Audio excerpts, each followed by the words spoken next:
warahmatullahi wabarakatuh. Alhamdulillah, selalu kita memuji Sang Pencipta Allah yang kita sangat yakin sebagai orang yang beriman kalau Dia sedang mendengar, karena Dia maha mendengar, melihat karena Dia maha melihat, dan juga mengetahui karena Dia maha mengetahui segala gerak-gerik kehidupan kita. Zat yang maha adil, maha kuat, maha bijaksana. Dia dengan kemahasempurnaannya dan kemahamuliaannya telah menggantungkan segala kebutuhan kita untuk roda kehidupan di muka bumi ini dengan kalimat suci Alhamdulillah. Maka jadilah orang-orang yang selalu mengucapkan kalimat ini. Selanjutnya kita panjatkan salam hormat kita kepada manusia yang telah diperintahkan oleh Allah untuk mengucapkan salam hormat kepadanya, dan tentu dengan tujuan untuk mengejar apa yang telah Allah janjikan dari tambahan rahmat. Karena dengan mengucapkan satu kali saja salam hormat akan dibalas oleh Allah 10 kali tambahan rahmat, yang berarti pengampunan dosa, peninggian derajat, serta juga pemenuhan terhadap segala kebutuhan. Maka sangat wajar kalau kita selalu membacakan salawat dan taslim kepada Nabi besar Muhammad sallallahu wa ala alihi wa sahbihi wasallam. Melanjutkan bahasan kita, kitab At-Tadhkirah, dan kita masuk ke bab baru, judulnya kapan manusia tidak akan mengenal satu sama yang lain, dan juga adanya anjuran untuk bertaubat. Pada bab ini, kata Imam Qurtubi rahimahullah, dijelaskan kapankah orang yang akan meninggal dunia mulai tidak mengenal orang-orang di sekelilingnya, dan diterangkan juga tentang taubat yang dianjurkan agama, dan siapakah orang yang boleh disebut benar-benar telah bertaubat. Jadi kurang lebih paragraf pertama ini yang menjadi inti bahasan kita. 3 hal, yaitu kapan orang-orang yang pada saat menghadapi sakarat atau meninggal tidak mengenal lagi orang di sekitarnya, dan juga anjuran untuk bertaubat, serta siapa yang benar-benar taubatnya diterima. Ibnu Majah meriwayatkan dari Abu Musa al-Asy'ari radhiyallahu anhu, dia berkata, pernah saya bertanya kepada Rasulullah sallallahu alaihi wasallam, kapankah orang mulai tidak mengenal sesama manusia? Maka beliau menjawab, apabila dia melihat kenyataan atau al-maut. Diriwayatkan Ibnu Majah di nomor 1453. Maksud daripada melihat kenyataan maut, sabda Rasulullah SAW, apabila dia melihat kenyataan, maksudnya adalah apabila orang yang akan meninggal itu telah melihat dengan mata kepalanya kehadiran malaikat maut atau malaikat maut dan para malaikat yang lainnya. Wallahu a'lam. Dan ini teman-teman sekalian, sampai sini saya jelaskan dulu. Memang salah satu hal yang akan mengagetkan manusia adalah pada saat dia melihat sesuatu yang tidak terbiasa dia lihat. Di antaranya adalah kehadiran malaikat pada saat akan meninggal dunia. Bagaimanapun wujudnya, kalau dia orang beriman, dia akan melihat cahaya yang terang dari malaikat, memang diciptakan dari cahaya. Dan kalau dia orang fasik atau kafir, dia akan melihat pemandangan yang sangat menakutkan bagi dia. Maka tetap kedua keadaan itu mengagetkan bagi manusia, karena tidak biasa dia melihatnya. Jangankan kita melihat malaikat, makhluk Allah yang pasti ada, karena rukun iman kita yang kedua iman kepada malaikat. Kita melihat sesuatu mungkin yang baru saja, maka kita pasti kaget. Apa itu bangunan, makanan, pakaian, penampilan, atau mungkin sosok manusia yang tidak biasa kita lihat dari paras wajahnya, postur tubuhnya, mungkin berbeda dengan umumnya manusia, maka cukup membuat kita kaget. Bagaimana seseorang pada saat melihat malaikat? Terlebih lagi malaikat ini berbicara, bergerak, sebagaimana dalam hadis yang sahih disebutkan riwayat Bukhari, kalau orang mukmin akan meninggal dunia maka datang kepadanya 3 sosok malaikat. 2 malaikat rahmah, kasih sayang di kiri kanan tubuhnya yang membawa kain kafan dari surga, dan 1 malaikat maut di ubun-ubun kepalanya yang akan mengatakan, hai jiwa yang baik, keluarlah kepada rahmat Tuhanmu. Maka ruhnya pun keluar dari tubuhnya lebih cepat daripada air dari mulut kendi. Semoga insya Allah kita termasuk ini. Dan sebaliknya, kalau dia orang fasik atau orang kafir, maka dia akan melihat 3 malaikat. Kata Nabi SAW, 2 malaikat di kiri kanannya, malaikat azab atau penyiksa yang membawa kain kafan dari neraka. Kemudian 1 malaikat maut di ubun-ubun kepalanya akan mengatakan, hai jiwa yang busuk, keluarlah kepada kemurkaan Tuhanmu. Maka ruhnya pun tidak mau keluar dari tubuhnya, yang akhirnya malaikat maut mencambuknya bagian wajah dan bokongnya dengan sangat keras dan menarik roh tersebut dengan paksa, seperti ibaratnya bulu domba yang dibasahkan dan dililitkan di pohon berduri lalu ditarik dengan keras sehingga berantakanlah bulu domba itu. Tentu riwayat ini panjang, tetapi yang kita ambil saksi bahasan kita adalah bagaimana memang ada malaikat yang datang, dan di sini disebutkan minimal 3 malaikat. Sementara riwayat lain juga menjelaskan, yang pernah saya paparkan tentu di kelas kita ini di beberapa pertemuan yang lalu, tentang hadis baginda Nabi SAW yang berbunyi, beliau mengatakan siapa yang rindu ingin bertemu dengan Allah, maka Allah pun rindu bertemu dengannya, dan siapa yang benci bertemu dengan Allah, Allah benci bertemu dengannya. Maka para sahabat sedih mendengarkan hadis ini, mereka ketakutan. Termasuk Ummul Mukminin Aisyah radhiyallahu anha menangis. Maka Nabi SAW tanya, wahai Aisyah, kenapa kau menangis? Beliau, ya Rasulullah, hadis Anda menakutkan kami. Apakah berarti kalau kami takut mati, kami benci bertemu dengan Allah? Maka kata Nabi SAW, bukan seperti itu hai Aisyah. Tetapi kalau orang beriman akan meninggal dunia, dan ini berarti ada malaikat lain selain 3 malaikat tadi. Kalau orang mukmin akan meninggal dunia, maka akan berdatangan malaikat di sekitarnya, lalu memperlihatkan kepadanya amal-amal saleh yang pernah dia lakukan. Ini sholatmu, ini puasamu, ini zakatmu, ini bakti sama orang tua, ini jenguk orang sakit, ini majelis ilmu, segala macam. Lalu dia bilang, karena ini semua kau akan masuk ke surga. Lalu diperlihatkanlah istananya di surga. Maka dia pun karena itu semangat ingin segera mati. Dia pun rindu bertemu dengan Allah, Allah pun rindu bertemu dengannya. Kalau orang fasik, orang muslim tapi masih banyak dosanya dan tidak sempat taubat, dan orang kafir, maka akan datang kepadanya sosok-sosok malaikat yang memperlihatkan amal-amal buruknya. Ini kesyirikanmu, ini kekufuranmu, ini sihir, ini riba, ini zina, ini bohong, dan seterusnya. Karena ini semua kau akan masuk ke sini, diperlihatkanlah tempatnya di neraka. Maka dia pun takut dan benci untuk bertemu dengan Allah. Dia takut menghadap Allah nanti, takut mati. Maka Allah pun benci untuk bertemu dengannya. Saksi bahasan kita berarti ada malaikat lagi yang kita lihat, dan tidak sedikit jumlahnya. Bahkan hampir disepakati oleh para ulama, kalau nanti setelah kita meninggal, mulai fase meninggal sampai ke surga atau ke neraka, maka melihat malaikat ini adalah sesuatu yang rutinitas terjadi. Di istana surga penuh dengan malaikat. Di hari hisab nanti langit akan melemah dan terbelah.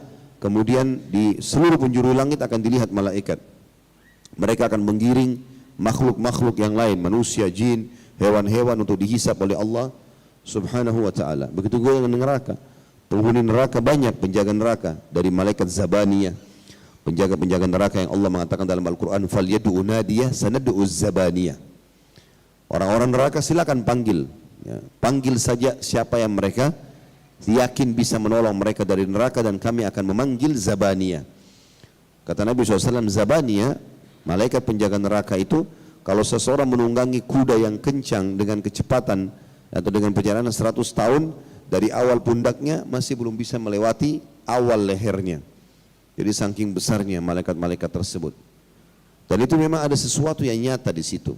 Artinya penyaksian terhadap malaikat. Dan pada saat itu kalau dalam hadis tadi Ibnu Majah dijelaskan, manusia akan lupa segala-galanya. Apapun di sekitarnya dia sudah tidak akan ingat lagi. Sudah tidak akan nampak lagi rumahnya yang mewah, pasangan hidupnya, anak-anaknya. Semua yang dia pikirkan adalah bagaimana dia selamat. Di dalam hadis lain disebutkan, kata beliau, hadis riwayat Tirmidzi di nomor 1903, Rasulullah SAW bersabda, Inna Allah yakbalu taubatal abdi ma lam yughargir. Sesungguhnya Allah masih menerima taubat seseorang selagi belum terdengar dengkurnya. Maksudnya menjelang mati. Karena biasanya orang kalau dicabut ruhnya, maka akan mengeluarkan suara, baik kecil ataupun besar, proses pencabutan ruh itu. Selama belum itu terjadi, taubat seorang hamba diterima. Ini teman-teman sekalian adalah berita gembira buat kita sebenarnya, terutama yang masih hidup. Jangan ditunda. Detik ini di masjid ini yang mulia, teman-teman ingat dosanya, beristighfar kepada Allah, bertaubat. Kalau itu berhubungan dengan Allah Sang Pencipta, maka Allah Maha Pemurah. Dengan ikhlas, dengan tulus, maka insya Allah Allah akan maafkan. Kalau berhubungan dengan manusia, jangan juga ditunda. Ingat semua dosanya, kesalahannya sama manusia siapapun, bubar dari sini, minta maaf. Ada hak mereka yang kita ambil materi, kembalikan. Jangan ditunda.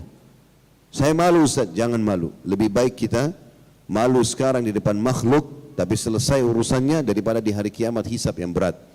Karena selain kita dihukum di neraka, juga pahala kita akan diambil dikasih ke orang itu. Jadi double hukumannya. Lebih baik sekarang. Saya pernah baca kisah di Indonesia, salah satu dukun sekarang Masya Allah sudah jadi peruqyah. Dan sempat saya kontek-kontekan sama beliau. Dulu dukun yang luar biasa, banyak sekali nyesatin orang. Dan dia akui banyak suami istri yang dirusak rumah tangganya, banyak segala macam hal. Akhirnya Alhamdulillah ikut pengajian-pengajian dan sadar. Begitu dia sadar, dia sempat konsultasi, kira-kira bagaimana caranya saya taubat ini? Cukup dengan taubat kepada Allah atau enggak? Maka jawaban saya tidak. Enggak bisa. Harus selesaikan perkara dengan manusia. Enggak bisa enggak. Ini harus. Maka beliau pun akhirnya ya, dengan izin Allah, tentu dia pergi dengan sendirinya ke orang-orang, dan dalam kisahnya akhirnya dia datangi orang tersebut, dia mengatakan saya mohon maaf dulu saya pernah menyihir kamu tapi saya sudah taubat. Ada yang memaafkan, ada juga tidak, menghukum dia. Sampai ada yang memukulinya, sampai ada yang membalasnya segala macam, sampai akhirnya selesai semua perkara itu.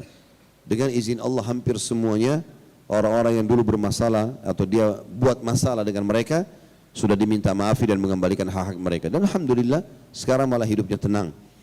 Malah banyak sekali dukun-dukun yang tersebar sekarang justru murid-murid dia.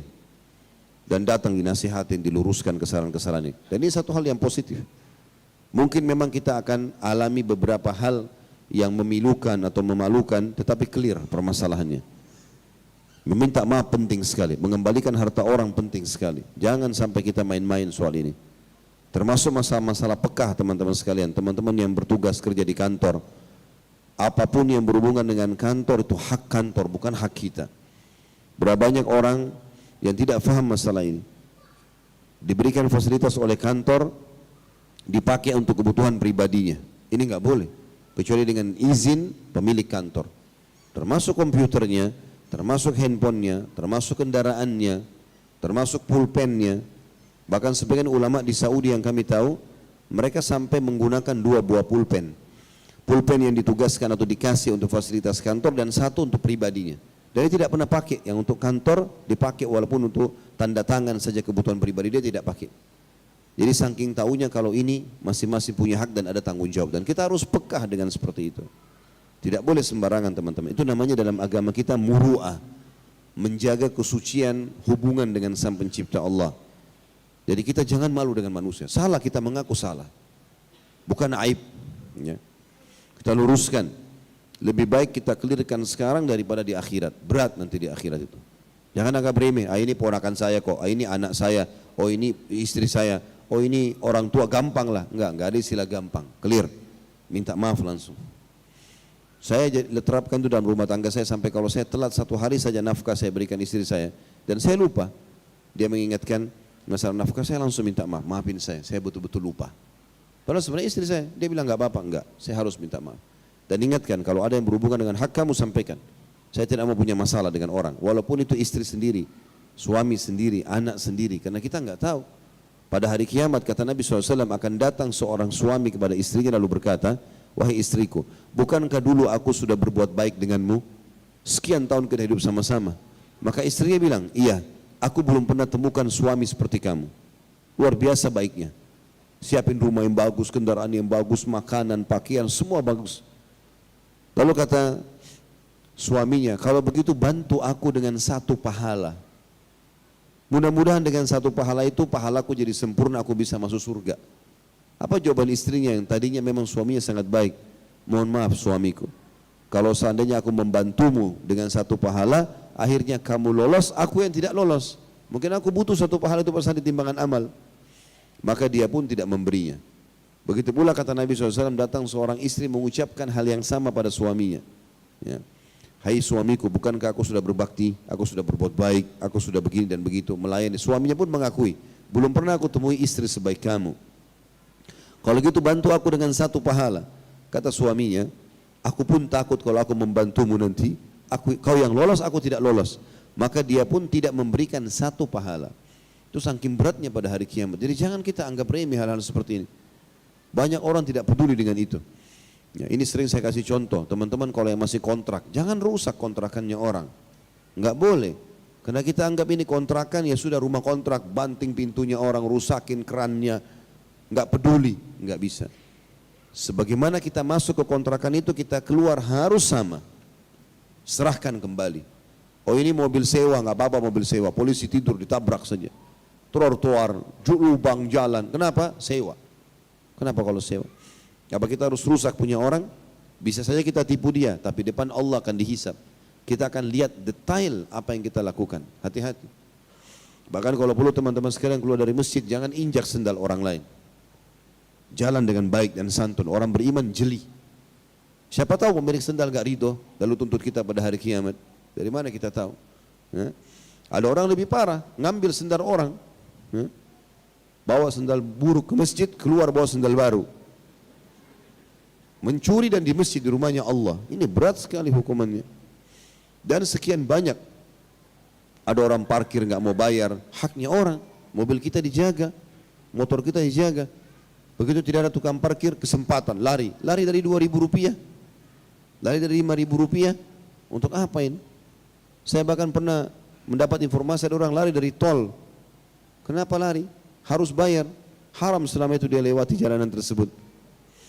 Kalaupun ada orang zalim teman-teman, dia akan dihukum sama Allah. Jangan kita timpah kezaliman dia dengan kezaliman kita pada dia, karena masing-masing dihukum, nggak boleh.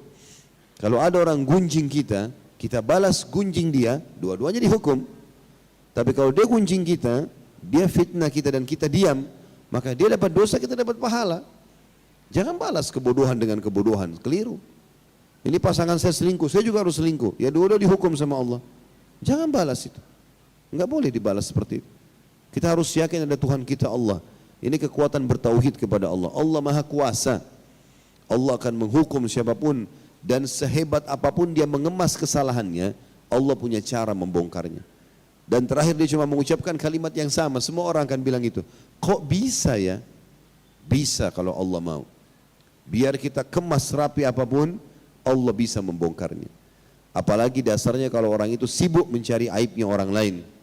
Dalam sebuah hadis kata Nabi SAW, siapa yang sengaja mencari-cari aib saudaranya muslim, maka Allah akan membongkar aibnya walaupun di dalam rumahnya. Itu hadis sahih. Sibukkan diri untuk diri kita sendiri. Diri kita ini butuh pembenahan. Semua tubuh kita keluar kotoran, bersihkan itu. Jangan sibuk dengan alamnya orang lain.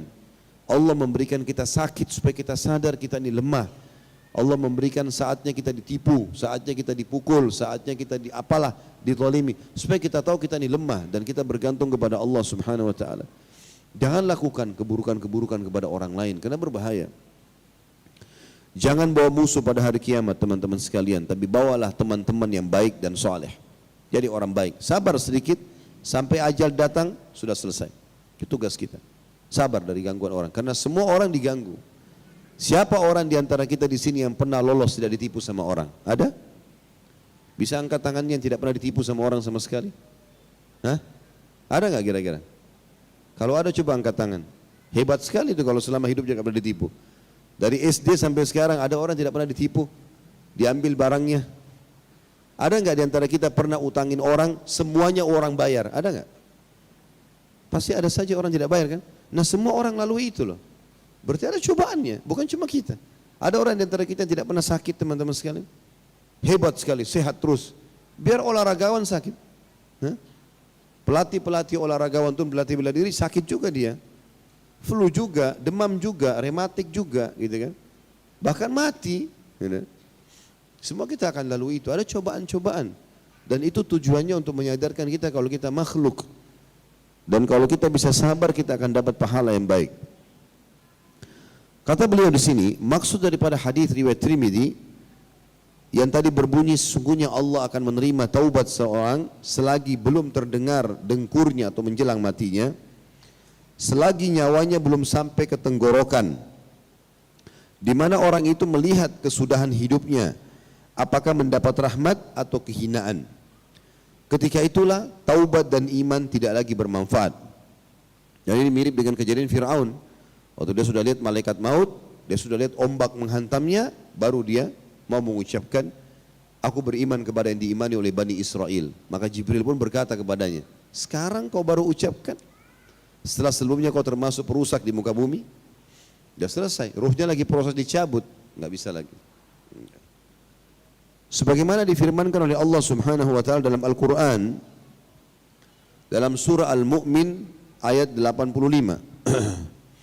Silakan dibuka di program handphonenya atau program Al-Qur'an di handphonenya. Karena kalau ayat-ayat Al-Qur'an yang tidak ditulis oleh penerbit, kita buka Al-Qur'an dan kita baca. Surah nomor 40 ya, surah Ghafir nama lainnya. Beda surah Al-Mu'minun itu surah nomor 23. Surah Al-Mu'min itu surah Ghafir, surah nomor 40. Ayat 85. A'udzubillahi minasyaitonirrajim. Ini ayat terakhir. Buka surah Ghafir surah nomor 40 ayat terakhirnya. Karena ini 85 ayat. A'udzubillahi minasyaitonirrajim. Falam yaku yanfa'uhum imanuhum lamma ra'u ba'sana sunnatallahi allati qad khalat fi ibadihi wa khasira hunalikal kafirun. Maka iman mereka tidak berguna lagi bagi mereka tak kala mereka telah melihat siksa kami. Itulah sunnah Allah atau peraturan Allah yang telah berlalu terhadap hamba-hambanya, dan di waktu itu binasalah orang-orang kafir. Artinya kalau sudah sampai datang kematian, maka pada saat itu sudah tidak ada manfaat lagi masalah keimanan. Walaupun dia mau ikrarkan taubatnya, sudah enggak diterima. Mumpung alhamdulillah di masjid ini Bapak Ibu masih sehat, teman-teman masih sehat, taubat, ikrarkan, minta maaf kepada Allah, perbaiki kehidupan kita. Yang lalu sudahlah berlalu. Mungkin pernah kita buat kesalahan, jangan buka lagi pintu-pintu dosa. Saya sarankan teman-teman ikuti ceramah kami di YouTube, judulnya Indahnya Menjadi Orang Mukmin atau Orang Saleh. Ada 17 manfaat dari ayat-ayat Al-Quran menjadi orang saleh. Diberikan ketenangan jiwa, dibukakan rezekinya, diperbaiki keadaan keluarganya, anak-anaknya. Banyak manfaatnya orang beriman itu ya. Orang merasa ketentraman jiwa yang luar biasa. Tapi orang kalau fasik atau kafir, maka hidupnya tidak tenang walaupun hartanya melimpah. Juga dalam firman Allah Subhanahu wa taala dalam surah An-Nisa ayat 18, A'udzubillahi minasyaitonirrajim, wa laysatit taubatu lil ladzina ya'maluna as-sayyi'ati hatta idza hadara ahadahumul maut qala inni tubtul an. Dan tidaklah taubat itu diterima oleh Allah dari orang-orang yang mengerjakan kejahatan yang hingga apabila datang ajal kepada orang atau seseorang dari mereka, barulah ia mengatakan, sesungguhnya saya bertobat sekarang. Allah tidak akan terima dari mereka pada saat sudah sampai proses pencabutan ruh. Dan sudah sering saya bilang teman-teman, ruh itu akan dicabut oleh Allah tidak mengenal keadaan kita. Mau umur, ya, muda atau tua, mau keadaan sehat atau sakit, mau kaya atau miskin, sudah sukses atau tidak, enggak pernah sama sekali. Allah tidak akan lihat itu. Subhanallah, ada salah satu staf ayah saya di Makassar, sukses Masya Allah. Sampai menjadi sarjana itu menjadi termasuk orang yang mendapatkan penghargaan cum laude. Hari dia pergi wisuda, keluarganya juga sudah pada datang, begitu keluar selesai wisuda ditabrak. Meninggal di tempat. Ada banyak seperti itu. Banyak kasus. Padahal tadinya sehat, gak sakit, gak apa. Dan dia baru mau melamar, mau menggunakan ijazahnya, kumpul sama teman-temannya, baru mau syukuran, malah keluarganya jadi takziah karena meninggal dunia. Dan banyak orang begitu teman-teman. Banyak orang sebelum kita. Lihat generasi-generasi yang mendahului kita dulu. Banyak di antara mereka yang sudah tidak ada. Mana kakek-kakek kita, mana nenek-nenek kita. Dan kita dulu seperti anak-anak kita sekarang. Sekarang kita sudah beranjak dewasa, sudah mulai masuk masa tua. Kita akan seperti kakek-kakek nenek kita, itu sunnatullah. Enggak akan hilang itu, pasti mati. Jangan konyol terus ini, selalu lalai. Enggak, kayaknya masih lama, belum, saya masih sehat, banyak program hidupnya. tanpa dia sadar kalau dia sedang melalui atau mendekati liang lahatnya. Ingat selalu pesan saya teman-teman sekalian, ini kata para ulama dan saya selalu ulang-ulangi di pengajian ini, kalau umur yang kita lalui itu pasti lebih panjang daripada umur yang akan kita lalui. Umur yang telah kita lalui lebih panjang daripada umur yang akan kita lalui. Kenapa? Karena umur yang kita lalui sudah pasti kita laluin. Misal ada di antara kita sini yang hadir umurnya 30, 40, 50. Itu kan umur yang sudah pasti kita sudah laluin. Udah makan, udah minum, udah lalui sekedukannya. Yang belum kita lalui kita nggak tahu. Sehari kah? 2 hari kah? Seminggu kah? Kita nggak tahu. Allahu a'lam. Kalaupun misalnya umur kita 40 dan Allah kasih lagi 40 tahun ke depan, itu kalau. Maka itu pun masih jauh, kita nggak tahu. Masih tanda tanya, belum tahu. Maka jangan tunggu itu teman-teman. Makin terbuka mata kita di pagi hari, maka makin dekat dengan liang lahat. Jangan terus lalai. Penyesalan terakhir loh. Jangan tunggu penyesalan teman-teman. Hari ini sampai ke telinga Bapak Ibu sekalian peringatan dari lisan saya, itu dari Allah Subhanahu wa taala. Allah lah yang menyampaikan kepada Bapak Ibu sekalian dan juga mengingatkan kepada saya. Karena memang kita sedang membaca ayat-ayatnya, menyampaikan penyampaian Nabi-Nya Muhammad sallallahu alaihi wasallam. Sehingga Allah menyampaikan kita di rumahnya ini bahwasanya sadarlah waktu sudah dekat, sebagaimana juga kita sudah pelajari pada bab sebelumnya masalah an-nadhir, munculnya uban, ya, melemahnya tubuh dan seterusnya. Ini semua tanda-tanda prosesi kematian. Bahkan tidur pun adalah saudaranya mati, ya. Kalau kita ngantuk kemudian kita tidur di malam hari, itu seperti orang sudah menghadapi kematian sebenarnya. Jadi banyak orang tidak mau sadar. Kata beliau, jadi sebenarnya pintu taubat senantiasa terbuka lebar bagi manusia sampai dia melihat malaikat pencabut nyawa, yaitu ketika mulai terdengar suara dengkurnya dari tenggorokan menjelang nyawanya dicabut. Suara dengkuran itu mulai terdengar apabila urat jantungnya telah terputus, lalu suara itu naik dari dada ke tenggorokan. Ketika itulah dia melihat malaikat maut dan ketika itulah dia menyaksikan kematian, maka camkanlah baik-baik. Subbahasan kita, anjuran segera bertaubat. Manusia wajib bertaubat. Garis bawahi kalimat wajib, bukan pilihan. Manusia wajib bertaubat. Jangan bilang saya enggak punya dosa, mustahil. Enggak ada orang di antara kita luput dari dosa. Kita sengaja atau tidak sengaja. Kalau ada orang berusaha menjaga dirinya pun, tetap aja ada dosa-dosa yang kadang-kadang tidak disengaja. Seperti misal, dia dari rumah ke kantor, ada orang tidak pakai jilbab di pinggir jalan, banyak. Dia harus amar ma'ruf nahi mungkar. Sudah pernah kita amar ma'ruf nahi mungkar enggak? Ya Allah, mudah-mudahan Engkau berikan dia hidayah. Ada pelang-pelang sampo perempuan tidak pakai jilbab. Dosa semua itu. Kita sudah ingatkan belum? Berapa banyak supermarket yang kita masuki jual rokok, jual minuman keras. Sudah kita ingatkan belum? Kita cuma tahu masuk belanja barang kita. Dosa banyak, dosa kita ini, ya. Banyak, harus hati-hati. Manusia wajib bertaubat sebelum melihat kenyataan di atas terjadi dan sebelum terdengar dengkuran maut dari tenggorokannya. Dan itulah kiranya taubat yang dimaksud dalam firman Allah Subhanahu wa taala dalam surah An-Nisa ayat 17. A'udzu billahi minasyaitonir rajim, tsumma yatubuna min qarib. Kemudian mereka bertobat dengan segera. Begitu dengar peringatan, taubat. Tidak usah peduli dengan perkataan orang, ya. Dan ini perlu kita garis bawahi teman-teman sekalian. Saya sangat gembira kalau melihat generasi muda muslim menangis, bertaubat kepada Allah, itu tanda kebaikan.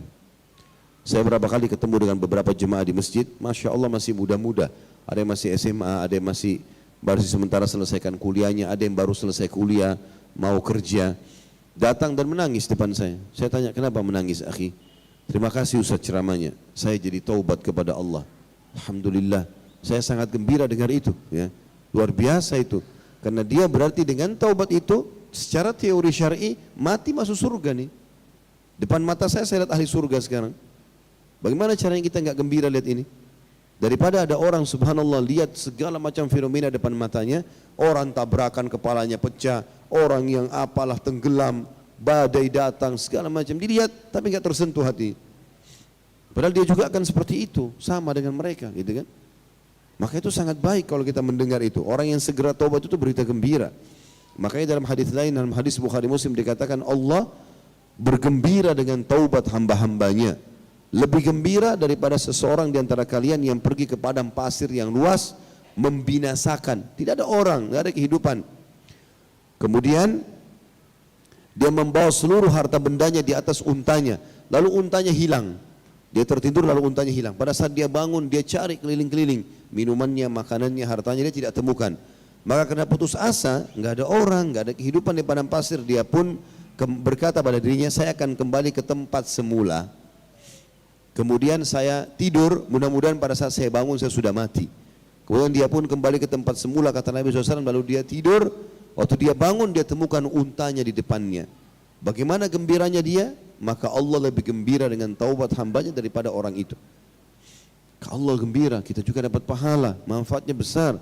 Dan secara teori syar'i, orang yang taubat nasuha berarti bisa mendapatkan gelar ahli surga, asal dia pertahankan sampai mati. Jadi sudah jelas itu. Menurut Ibnu Abbas radhiyallahu anhu dan As-Su'di, kata-kata min qarib dalam ayat bertaubat dengan segera, pada ayat ini maksudnya adalah sebelum sakit dan mati. Adapun menurut Abu Mizlaz atau Mijlaz, Ad-Dahhak, Ikrimah, Ibnu Zaid dan para ulama lainnya, yaitu sebelum melihat para malaikat, sebelum dicabut nyawanya, dan sebelum orang yang bersangkutan tidak sadarkan diri.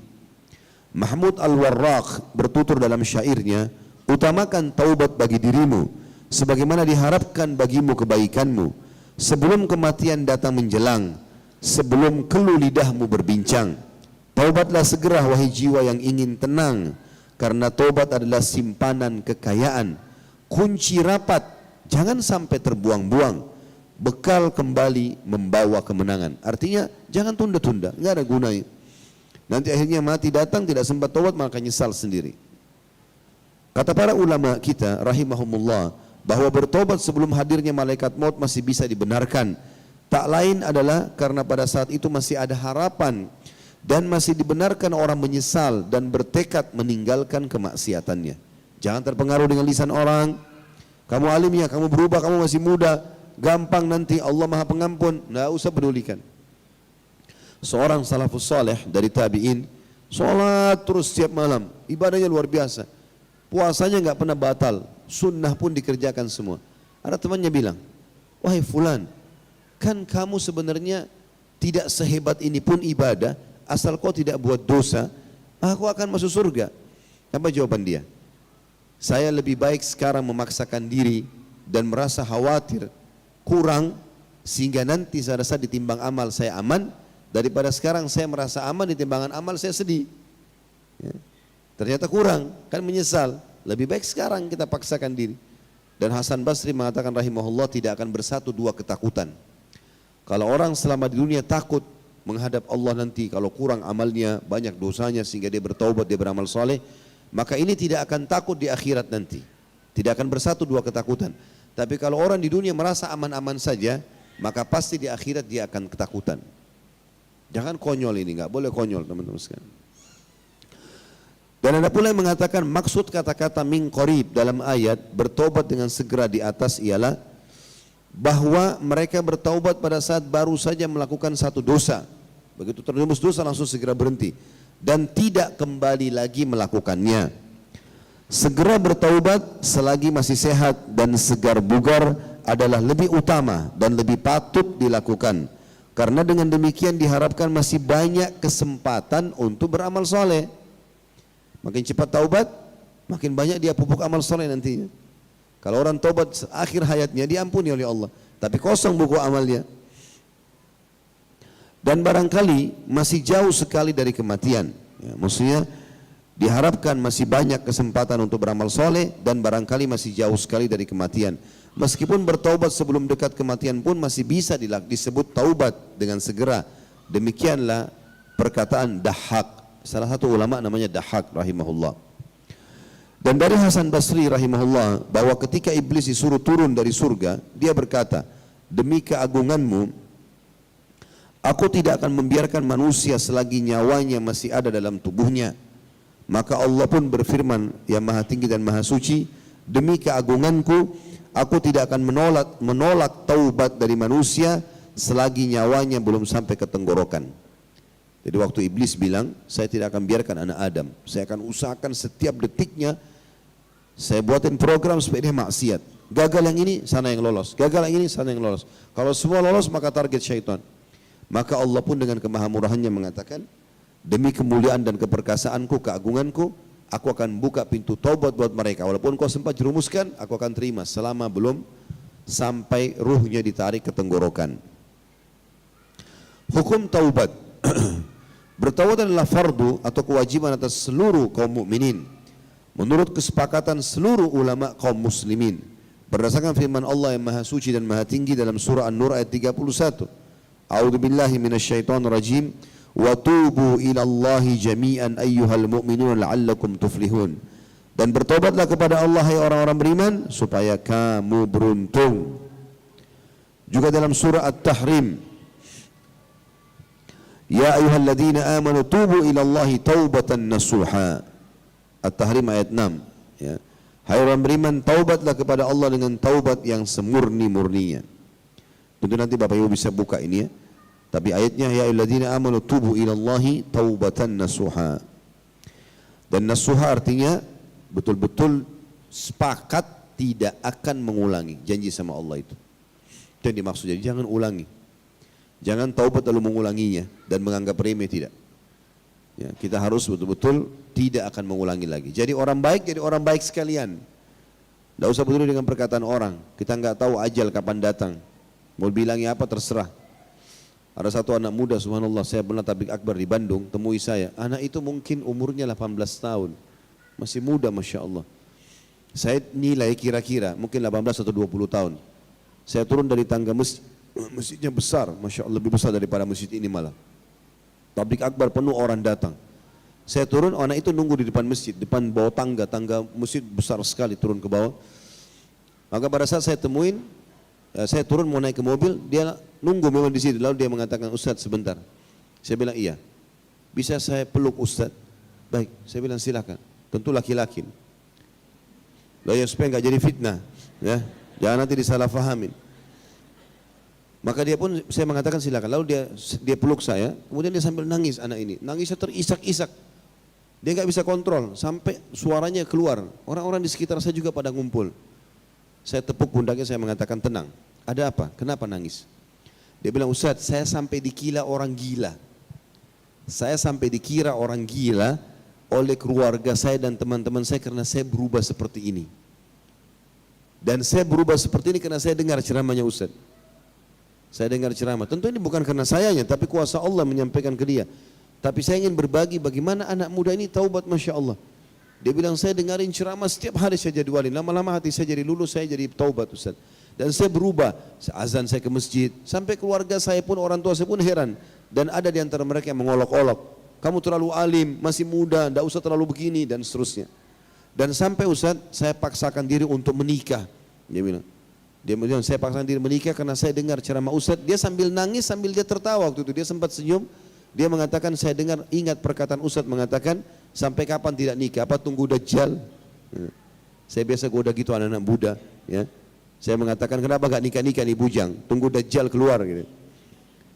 Maka dia pun sambil nangis, sambil tertawa dia ucapkan itu. Subhanallah. Saya bilang, insya Allah tinggal istiqamah ya. Bagaimana mempertahankan sampai mati. Karena tugas kita kalau di atas kebenaran, kita tinggal istiqomah saja. Sudah selesai. Tidak usah diganggu-ganggu lagi, jangan korek-korek. Kata Nabi SAW tentang masalah istiqomah, beliau pernah garis-garis lurus.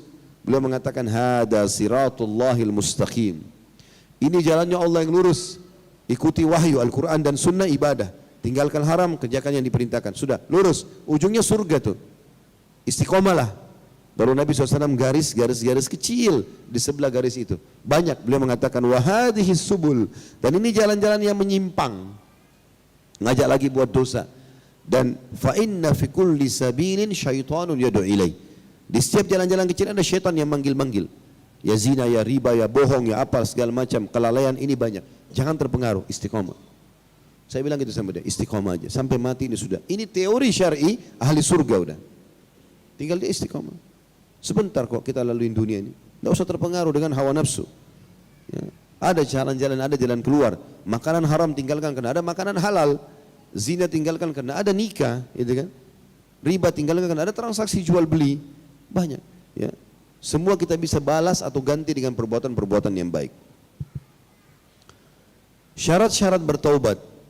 Syarat-syarat taubat ada 4 hal kata Imam Qurtubi rahimahullah. Yang pertama penyesalan dengan sepenuh hati. Tahu itu salah, sesali. Dan subhanallah kata ulama, Allah menanamkan ini dalam hati setiap orang beriman. Setiap buat dosa pasti dia nyesal. Yang kedua, meninggalkan maksiat itu seketika. Udah lagi zina berhenti, lagi riba berhenti. Apa saja, dan jangan malu bilang sama orang. Saya berzina, ucapkan. Saya tidak bisa lagi ulangin karena ini haram dalam agama. Tidak bisa. Allah pertemukan dalam pernikahan itu lain lagi kasusnya, tapi sekarang tidak bisa. Berhentikan. Transaksi riba, jual apa-apa yang perlu kita jual, bayar riba. Jangan bilang nanti. Tidak ada kata-kata nanti. Lepaskan diri dari masalah. Ya. Jangan ditunda. Yang ketiga, bertekad bulat tidak akan mengulangi perbuatan yang sama. Kemudian yang keempat, didasari rasa malu dan takut kepada Allah Ta'ala, bukan karena selainnya. Jadi bukan karena takut pada atasan sehingga tidak lagi buat nota palsu, enggak. Bukan tidak berzina lagi karena misalnya takut dengan orang tuanya pasangan itu, enggak. Atau takut karena ketahuan sama lingkungan, dipermalukan di medsos, enggak, bukan itu. Itu kecil semua. Bagi kita karena Allah. Kata para ulama, jika salah satu dari syarat-syarat tersebut tidak terpenuhi, maka tidak sah tobatnya. Ini menurut Imam Qurtubi tidak sah. Misal, ada orang menyesal, iya. Dia tinggalkan dosa, iya. Tetapi dalam hatinya masih terlintas syaitan bisikan dan dia mengiyakan, kalau ada kesempatan lagi saya akan ulangi. Ada kesempatan zina, kesempatan nyuri, kesempatan bohong, saya akan ulangi. Enggak sah. Atau 3 syarat terpenuhi, sesali iya, tinggalkan dosa iya, bertekad sama Allah tidak ulangi iya, tetapi dia kerjakan atau dia tinggalkan karena takut saja sama atasannya, karena tidak enak sama lingkungannya dan seterusnya, maka itu semua juga tidak sah. Kata beliau, pendapat lain di antara syarat-syarat taubat ialah mengakui dosa dan banyak beristighfar yang berakibat lepasnya sama sekali dari ketagihan berbuat dosa tersebut. Jadi khusus potongan kalimat ini teman-teman, orang yang suka ketagihan berbuat dosa karena kurang istighfar. Kalimat istighfar akan membuat jiwa kita bisa menerima kalau kita nggak boleh ulangin itu. Ya, itu yang dimaksud di sini. Dan berpengaruh nyata terhadap sikap hati, bukan sekedar ucapan dengan lidah. Adapun orang yang dengan lidahnya mengucapkan astagfirullah, sedangkan hatinya tetap ingin melakukan maksiat, maka istighfarnya itu justru memerlukan istighfar yang lain. Ada orang begitu, astagfirullah, ya, tapi matanya tetap melotot lihat orang yang haram. Nonton film porno, astagfirullah, tapi nonton terus. Apa gunanya istighfarnya? Ya. Astagfirullah, riba ya, tapi tetap aja. Gimana caranya? Maka ini cuma lisan, tidak berguna bagi dia, harus diikuti dengan hati. Dan dosa kecil yang dilakukannya malah akan berlanjut dengan dosa besar. Demikianlah sebagaimana diriwayatkan dari Hasan Basri bahwasanya dia berkata, istighfar kita membutuhkan istighfar lagi. Ya. Jadi kita harus garis bawahi poin ini teman-teman sekalian. Selalulah sibukkan diri meninggalkan dosa kecil, maka dosa besar akan kita jauhi. Selalulah sibukkan diri dengan ibadah-ibadah sunnah, maka ibadah wajib akan kita penuhi. Seperti itu. Jauhi semua teman-teman sekalian. Kalau perlu hal yang makruh pun, minum sambil berdiri makruh, makan sambil jalan makruh. Coba mulai dari situ, maka yang haram kita akan jauhi. Karena kita sibuk dengan yang makruh itu. Sama kalau kita sibuk dengan amal sunnah, selalu sholat sunnah, sholat duha, sholat malam, sibuk sholat wajibnya terpenuhi dengan sendirinya. Tapi kalau kita lalaikan dosa-dosa kecil nggak apa-apa, terjerumus ke dosa besar. Ya, yang makruh nggak apa-apa, masuk ke dosa, masuk yang haram. Dan kalau dia lalaikan amal sunnah, amal wajib juga akan dia lalaikan. Ya. Maka ini termasuk langkah-langkah syaitan, harus hati-hati. Imam Qurtubi rahimahullah berkata, begitulah yang dikatakan oleh Al-Hasan Al-Basri di masa hidupnya. Hasan Basri seorang ulama tabi'in ya. Apalagi di zaman kita sekarang ini, saat manusia tampak getol melakukan kezaliman, bahkan semakin bergairah tanpa mau berhenti darinya, sementara tangannya memegang tasbih. Dia sangka seperti itu sudah meleburkan dosa, padahal itu justru merupakan penghinaan dan pelecehan terhadap Allah. Orang seperti itu termasuk mereka yang menjadikan ayat-ayat Allah yang maha tinggi sebagai bahan ejekan dan permainan. Jadi dia istighfar tapi tetap matanya lihat haram, telinganya dengar haram, tangannya jamah haram, kemaluannya diletakkan pada haram, langkahnya melangkah pada tempat yang haram. Ini semua pelecehan kepada Allah. Kita sama dengan atasan kita, kita katakan saya minta maaf ya, tapi tetap aja dia lakukan. Sambil minta maaf, sambil tangannya ngambil benda di ruangan bosnya. Diapakan tuh sama bosnya tuh? Tentulah saya dihukum. Allah berfirman dalam Al-Quran dengan sangat tegas. Al-Baqarah ayat 231, wala tattakhidu ayatillahi huzwa. Jangan pernah kalian jadikan ayat-ayat Allah sebagai permainan. Lebih dalam lagi kita bahas arti taubat. Ali bin Abi Thalib radhiyallahu anhu pernah melihat seseorang seusai solatnya berkata, ya Allah, sesungguhnya aku memohon ampun dan bertaubat kepadamu dengan segera. Maka Ali pun menanggapi, apa ini? Sesungguhnya cepatnya lidah beristighfar adalah taubatnya para pendusta, dan taubatmu itu memerlukan taubat lagi. Orang itu bertanya, wahai Amir Mukminin, waktu itu Ali bin Abi Thalib jadi raja. Apakah taubat itu? Apa taubat yang sebenarnya? Apakah taubat itu sebenarnya? Ali menjawab, taubat adalah sebuah kata yang mempunyai 6 arti. Pertama, taubat atas dosa-dosa yang telah lalu adalah menyesal. Yang kedua, taubat atas melakukan kewajiban-kewajiban secara serampangan adalah mengulang. Jadi ada perilaku-perilaku di sini ya. Jadi maksud adalah taubat atas dosa-dosa yang lalu dengan menyesal, betul-betul merasa kenapa saya terjerumus, tidak akan mengulangi. Membengkalikan kewajiban, lalai, sholatnya kadang-kadang cuma duhur sama asar, subuh, maghrib, isya hilang. Adalah dengan mengulang dan mengganti itu dengan amal-amal soleh. Artinya dia sekarang mulai hari ini tidak boleh lagi lari dari sholat misalnya. Yang ketiga, taubat atas mengambil barang orang lain secara zalim adalah mengembalikannya kepada pemiliknya. Bukan hanya lisan, harus ada praktek lapangan. Yang keempat, membiasakan diri melakukan ketaatan sebagaimana sebelumnya terbiasa melakukan kemaksiatan. Ini menurut Ali bin Abi Thalib, arti taubat harus diikuti dengan itu. Ganti seluruh kebiasaan buruk dengan kebiasaan baik. Kalau kita biasa taunya habis isya selalu ke karaoke sama teman-teman dari jam 8 sampai jam 10, 2 jam. Sekarang kita taubat, jam itu harus diganti. Harus ganti dengan majelis ilmu, dengan apalah amal-amal baik sehingga kita tidak terkenang. Karena begitu kita lalai, syaitan ingatkan, dan syaitan sangat mahir dalam mengemas dosa-dosa kita sehingga terlihat indah dan baik, padahal sebenarnya tidak baik. Yang kelima, membuat nafsu merasakan pahitnya taat, sebagaimana sebelumnya merasakan manisnya maksiat. Mulai sekarang paksain diri, biar ngantuk bangun sholat malam, nggak mau pegang Quran, paksain baca Quran. Malas hadir majelis ilmu, syaitan bisikin, nggak usah lah nanti gampang dengar, nggak. Harus hadir. Biarin jiwa ini merasakan bagaimana ibadah itu. Sebagaimana dulu kita paksakan diri dalam berbuat dosa. Ya. Yang keenam, yang terakhir, menghiasi diri dengan taat kepada Allah sebagaimana sebelumnya menghiasinya dengan maksiat kepadanya. Serta menangis sebagai ganti tiap-tiap ketawa yang dulu dia lakukan.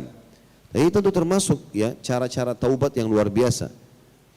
Ikrimah radhiyallahu anhu, sahabat Nabi yang mulia, Ikrimah bin Abi Jahal, anaknya Abu Jahal, terkenal dulu benci sekali dengan Islam, luar biasa. Ayahnya Abu Jahal tidak ada yang tidak kenal nama Abu Jahal. Ya. Jahal artinya bodoh. Kalau dipakai Abu Jahal berarti super bodoh.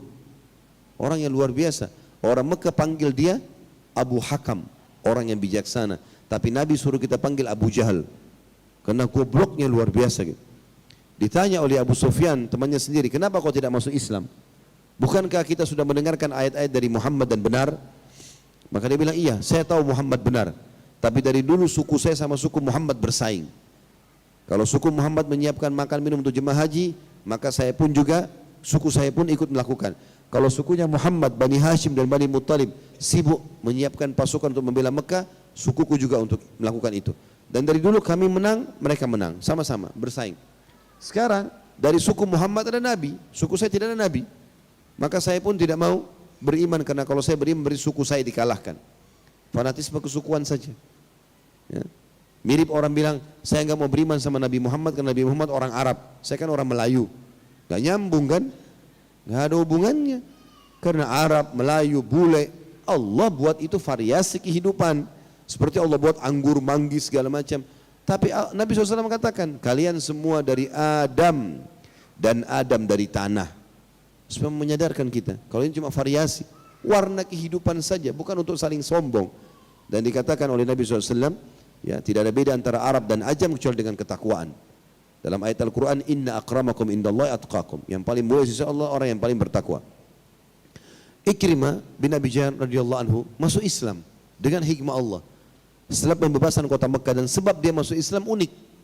Dia lari dari Mekah waktu pasukan muslimin berhasil masuk. Lalu dia tiba di Jeddah, dia nyebrang ke Afrika naik kapal. Di atas kapal, dia kan Abu Jahal ini kayak rajanya Mekah, ini anak raja Mekah istilahnya. Pada saat itu, ini istilah saja, sebenarnya kepala suku ya, cuman dihormati sekali Abu Jahal itu. Karena di Mekah dulu banyak suku-suku yang semua kepala suku ikut partisipasi di situ. Yang jelas teman-teman sekalian, pada saat itu Ikrimah naik di kapal, dan di kapal ini semua orang yang di situ kebetulan orang-orang yang dia kenal, dan semua penyembah berhala.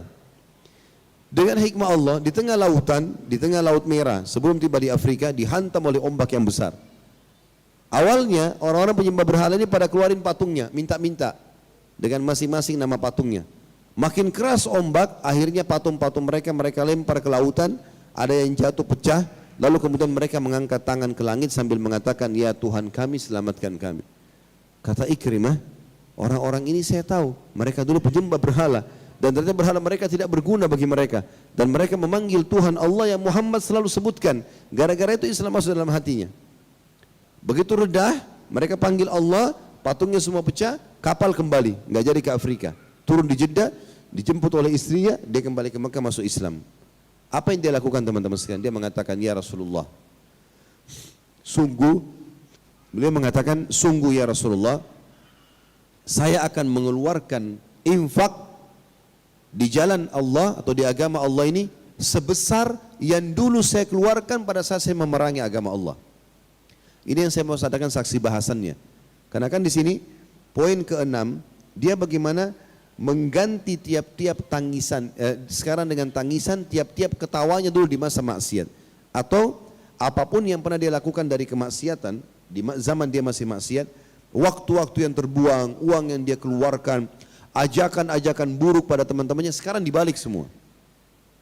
Dia keluarkan juga sedekah yang dia bayangkan, oh dulu saya pernah keluarkan untuk traktir orang di diskotik sekian, saya pernah begini dan begitu, dikeluarkan sama dia. Dia dulu sering ajak teman-temannya, sekian orang jadi target yang diajak digratisin di diskotik, sekarang malah dia ajak orang-orang ke masjid. Dibalas itu dengan kebaikan, itu yang dimaksudkan. Ya. Dikatakan teman-teman sekalian, taubat nasuha. Abu Bakar Al-Warraq berkata, taubat hendaklah dilakukan semurni-murninya atau nasuha, yaitu dengan merasa betapa sempit bumi ini, meski sebenarnya sangat luas, dan betapa sesak hatimu, sebagaimana dirasakan oleh 3 orang sahabat Nabi yang tidak ikut berperang. Tentu itu diceritakan dalam surah At-Taubah, surah nomor 10, ayat 118. Nanti saya ceritakan sebentar. Ada pula yang mengatakan bahwa yang dimaksud dengan taubat nasuha ialah mengembalikan barang-barang yang diambil secara zalim, meminta maaf kepada para seteru, dan terus-menerus melakukan ketaatan-ketaatan. Ya. Ini tentu teman-teman sekalian bahasan kita, karena kita akan menyelesaikan sisanya jenis-jenis dosa dan sifat orang-orang yang bertaubat insya-Allah, serta peluang bertaubat ini pada pertemuan akan datang. Dan sekarang sudah 10:30, saya harus isi pengajian tempat lain lagi. Dan ini insya Allah yang berhubungan dengan pertanyaan kita, berhubungan dengan masalah taubat dan ajal, ditulis di kertas sesuai dengan tema, dikumpulin. Saya akan jawab di pertemuan akan datang insya Allah. Dan insya Allah biidznillah, mudah-mudahan pertemuan akan datang saya tidak terlambat lagi teman-teman sekalian, karena tadi memang subhanallah ada macet yang luar biasa, dan qaddarallah ya, tadi insya Allah di titik-titik tertentu tadi ada memang macet ya. Seperti tadi di sekitar setelah UKI tadi memang ada macet sekali di sana. Dan insya Allah ini semua dicatat pahala Allah, oleh Allah SWT dengan menunjukkan Bapak Ibu dalam majelis kita. Dan mohon maaf saya tutup sampai di sini insya Allah. Dan kita akan lanjutkan sekali lagi dengan 3 judul kita tersisa, jenis-jenis dosa dan cara bertobat darinya, serta sifat orang-orang yang bertaubat, dan juga kita akan bahas peluang bertaubat. Dan insya Allah tolong diingatkan, saya akan jelaskan pada pertemuan akan datang nanti, yang disebutkan di judul Taubat Nasuha di sini dikatakan sebagaimana dirasakan oleh 3 orang sahabat Nabi yang tidak ikut berperang. Nanti ini akan saya ceritakan kisah mereka bertiga, insya Allah juga dengan menyebut nama-nama mereka bertiga itu dan bagaimana ceritanya, sehingga kita bisa tahu bagaimana taubatnya para sahabat di zaman turunnya ayat surah At-Taubah ayat 118 ini. Allahu alam. Mudah-mudahan apa kita bahas hari ini bermanfaat buat kita dan dijadikan sebagai tambahan amal kita pada hari kiamat. Dan semoga seluruh amal yang sudah kita kerjakan, yang sedang kita kerjakan dan akan kita kerjakan nanti sampai ajal datang nanti diterima oleh Allah dengan pahala yang sempurna. Dan semoga seluruh dosa tidak terkecuali yang pernah kita kerjakan, sengaja atau tidak sengaja, samar ataupun nyata, ya, besar ataupun kecil, semuanya diganti oleh Allah dengan kemahamurahannya menjadi pahala. Dan semoga Indonesia menjadi negara yang aman, tentram, damai, seluruh umat Islam di bawah naungan ukhuwah Islamiyah, diangkat perselisihan di antara mereka, dan dalam ibadah mereka kembali kepada Al-Quran dan Sunnah. Dan siapapun yang menginginkan keburukan, tipu muslihat bagi Islam, bagi muslimin, bagi negara Indonesia tercinta ini, dikembalikan tipu daya mereka kepada diri mereka sendiri. Dan semoga Allah melunasi utang negara kita dengan semudah-mudahnya dan diberkahi, serta juga dikarunia pemimpin yang kembali kepada Al-Quran dan Sunnah, dan semoga Indonesia menjadi contoh bagi negara yang lain. Selalu kita doakan saudara kita di Palestina, di Syria, di Yaman, di Irak, di Myanmar, di Ahsa, di manapun mereka berada sedang tertindas, semoga Allah ikhlaskan niat mereka, terima para syuhada mereka, muliakan Islam di tangan mereka dan tangan kita semua, dan semoga Allah partisipasi kita bersama mereka di pahala baik dengan doa, dengan harta juga dengan jiwa kita. Dan semoga Allah menyatukan kita semua yang hadir di masjid ini, yang mengikuti ceramah kita baik live ataupun rekaman nanti, disatukan di surga firdausnya tanpa hisab, sebagaimana kita disatukan di majlis ilmu yang mulia ini. Wassallallahu nabiyana Muhammadin walhamdulillahi rabbil alamin. Subhanakallahumma wa bihamdika asyhadu an la ilaha illa anta astaghfiruka wa atubu ilaik. Wassalamualaikum warahmatullahi wabarakatuh.